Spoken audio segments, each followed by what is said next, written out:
producing it, then yes, you have a real geopolitical problem. Absolutely. In fact, that's probably still in the realm of understatement, I think, even perhaps. Yes, I think so. Now, I wondered if we could spend our next moment or the thread of the conversation kind of talking a little bit about some of the physics that you've made reference to and the research at the time. In part of my homework, I've reviewed the work of Einstein, and over the last couple of years, I've been surprised to find how many people out there actually feel like, a lot of the significant parts of his work and the general theory of relativity was largely borrowed from others. Now, I don't want to get into that debate about, if he was a plagiarist or not, but some very significant names of physics that our listening audience, if you're there to take notes, folks, search the name Max Born.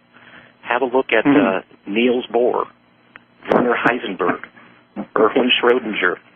Have a look at Hendrik Lorentz, Walter Kaufmann, Max Planck, a Frenchman that maybe you can help me with his name, the pronunciation of his last name, Henri Poincaré, or Poincaré?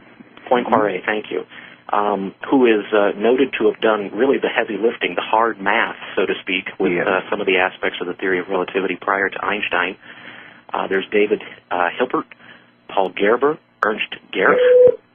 And yet, these names that are easily found, or the body of their research is easily obtained or learned, there were also some very significant, brilliant, gifted physicists that were a part of Nazi Germany's research program that we don't necessarily know their name on any level as recognizably as we know Einstein, for example. Is that right? Right.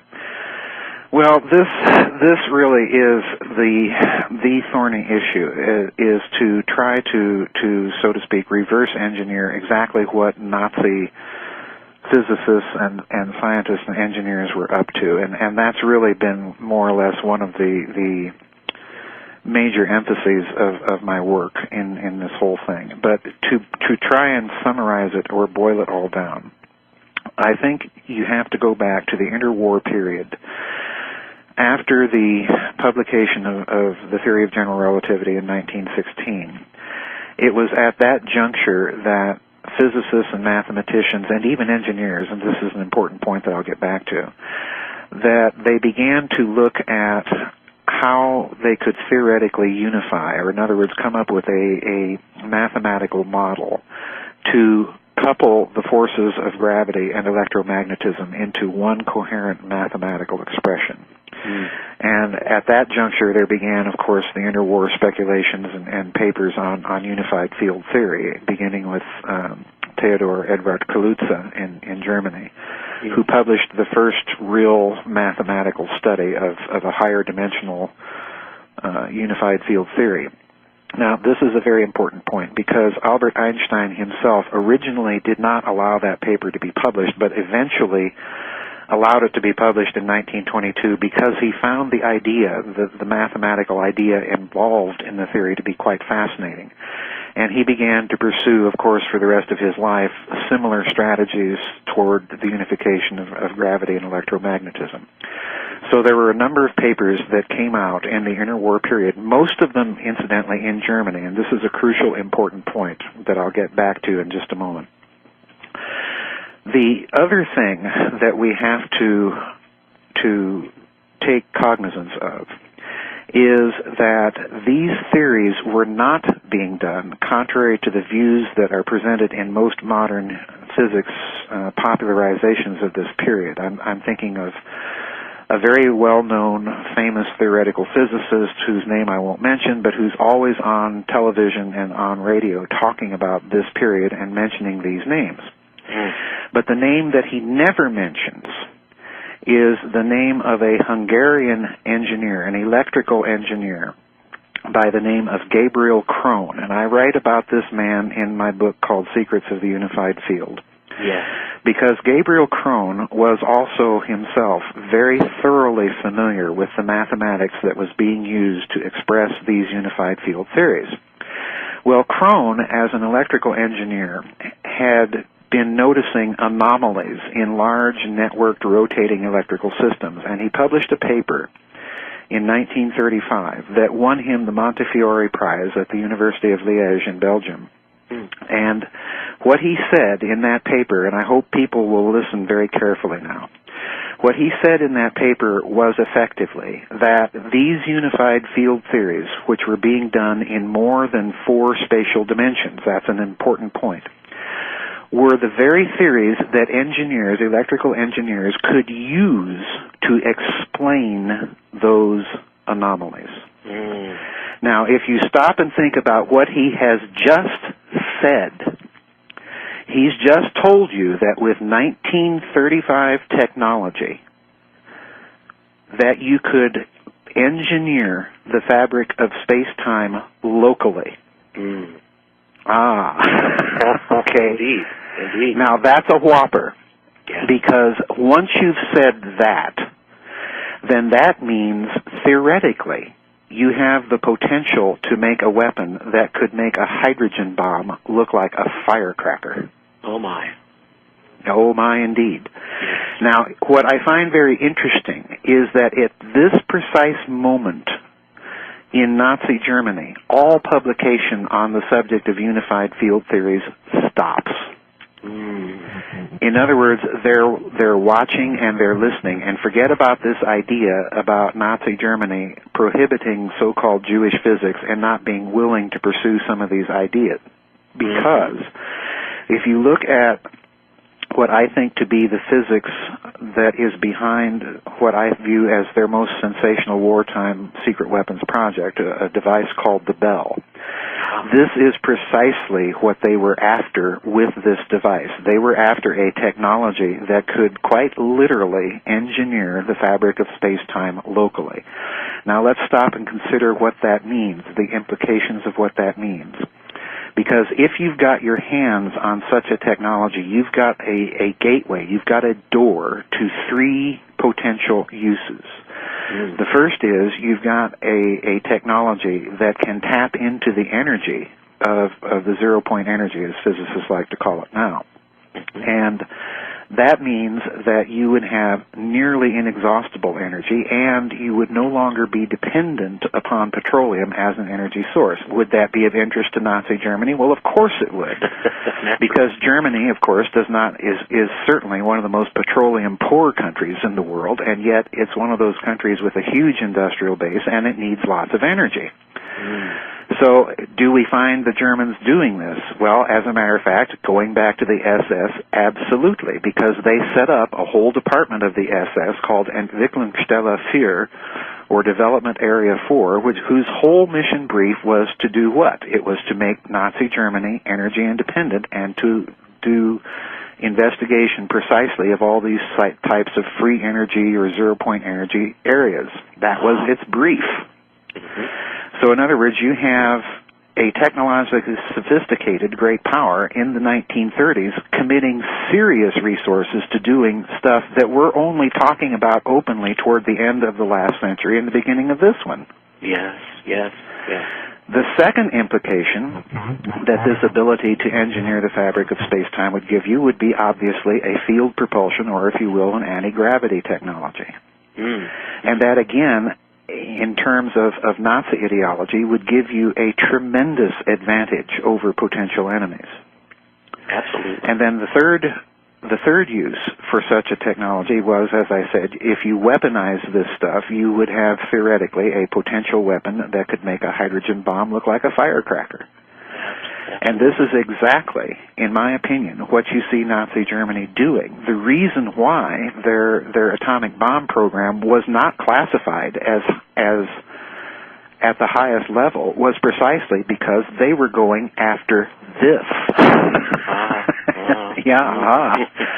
And, you know, I take great pains, Antonin, throughout my books to point out that the atom bomb technology that they did possess, most likely they brokered an arrangement or a deal with the United States to give that to us. Yes. But they kept their hands on this stuff. That's the frightening conclusion that I've come to. Indeed. Oh my, Dr. Farrell, there are about 40 different threads of questions and information I would love to be able to engage in simultaneously at this moment from what the stage that you've set thus far. But what I'd like to do, we'll take just a short commercial break here in a moment, and just in case there's anyone in the listening audience that is not adequately riveted to your seat on the edge of your chair, in fact, at this stage, let me come at this with another set of context, another kind of a thought experiment, if you will. I have this kind of this strange fascination with asking people questions. If I'm at the grocery store, meet someone on the street, I'll pause momentarily, kind of let them know that I do some radio work, and I like to kind of figure out what people see and how they see the world and history by way of helping me phrase and build my questions for interview.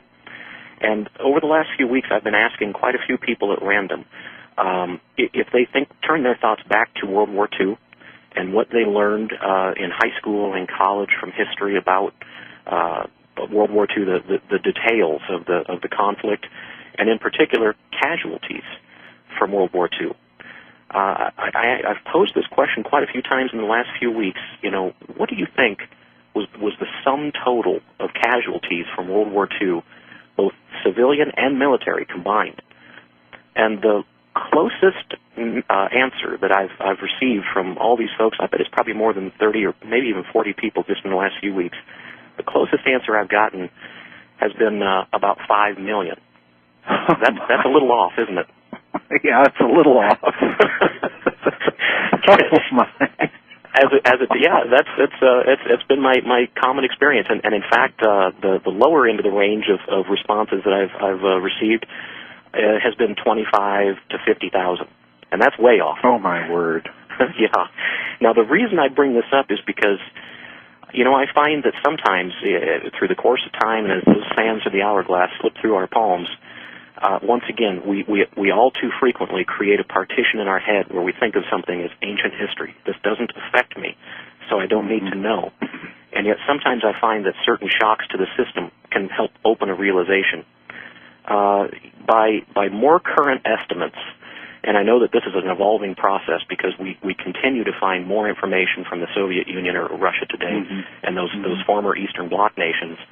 They reveal more and more of the truth about what their true civilian, in particular, casualties were from the conflict. But could you, Dr. Farrell, just before we take our break, could you help our listening audience have a more truer sense of the scope and scale?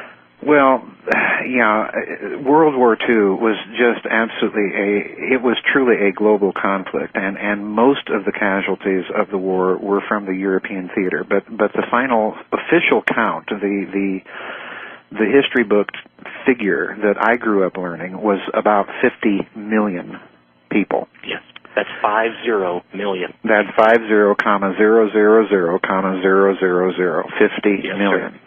Yes. Now, half of those casualties were inflicted by Nazi Germany on the Soviet Union. In other words, 25 million of those casualties are Russian. Yes, yes. Now, this means, folks, that World War II, like it or not, you can talk about the tremendous bravery and military commitment that the United Kingdom, the United States, France, and the other smaller allies made to the war. But the fact of the matter is that every other theater of the war and every other aspect of the war is dwarfed by the sheer scale and size of operations taking place between Nazi Germany and the Soviet Union. Everything else is, and I don't want my next expression to be mistaken or misunderstood as belittling or denigrating those other theaters of the war, nor the people who fought in them. I simply mean this expression to shock people into the reality that World War II, by and large, was won by the Soviet Union. Yes. Because, again, the scale of operations of the military campaign in the Soviet Union made everything else quite literally a sideshow. this was a conflict, a military conflict to the death between the two major